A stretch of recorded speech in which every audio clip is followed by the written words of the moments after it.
as I mentioned at the beginning, the African Union has a lot of partners.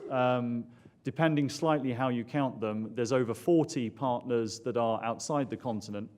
But it's also important to remember that when we're talking about partnerships for the AU continental level, a lot of its key partners are within the African continent. And so I just want to highlight what I think are the key AU partners, both firstly within the African Union continent and then outside. Within the continent, first of all, we've got the regional economic communities. And the AU's relationship with those is set out in a 2008 Memorandum of Understanding with 8 different regional economic communities that play a role in the AU's peace and security agenda.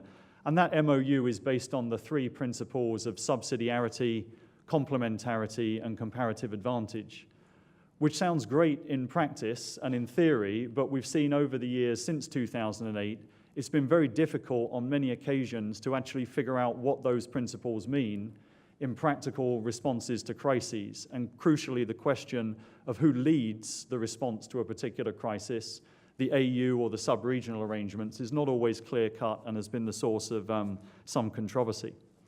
You've then also got what the AU calls regional mechanisms, and here these 2 were created in North Africa and East Africa because when it tried to build the African Standby Force, neither North Africa nor East Africa had an appropriate regional arrangement that would provide the brigade-level forces on which to build the ASF.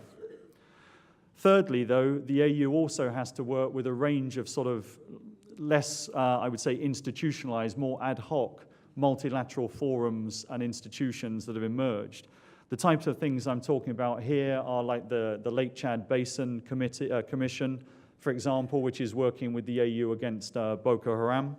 The G5 states in the Sahel, which are helping with the counter-terror and development agendas in that region, or the critical maritime routes in the Gulf of Guinea program, for example, which is helping the AU to work out maritime security issues in the Gulf of Guinea.